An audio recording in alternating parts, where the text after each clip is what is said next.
নির্বাচনের ঠিক আগে একজন বিপ্লবী নেতাকে গুলি, এটা কি বিচ্ছিন্ন ঘটনা নাকি পরিকল্পিত বার্তা?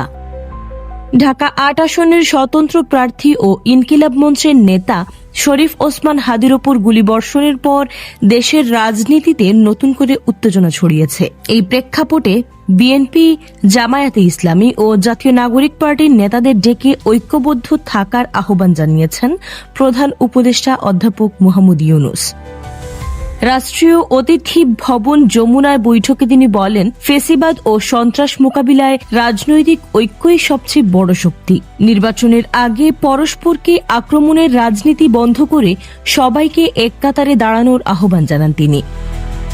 হাদির উপর হামলার ঘটনায় জড়িত পুরো চক্রকে চিহ্নিত করে দ্রুত গ্রেপ্তার ও বিচারের আওতায় আনার আশ্বাস দেন প্রধান উপদেষ্টা। আইনশৃঙ্খলা বাহিনীকে দ্রুত নিরপেক্ষ তদন্ত, সিসিটিভি বিশ্লেষণ এবং ষড়যন্ত্র উন্মোচনের নির্দেশ দেওয়া হয়েছে।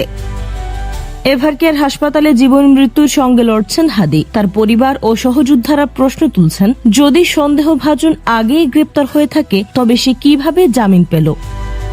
এই প্রশ্নের জবাবে সরকার বলছে, এই হামলার বিচার হবে সর্বোচ্চ অগ্রাধিকার ভিত্তিতে। এখন দেখার বিষয় এই আশ্বাস বাস্তবে কত দ্রুত বাস্তবায়ন হয়।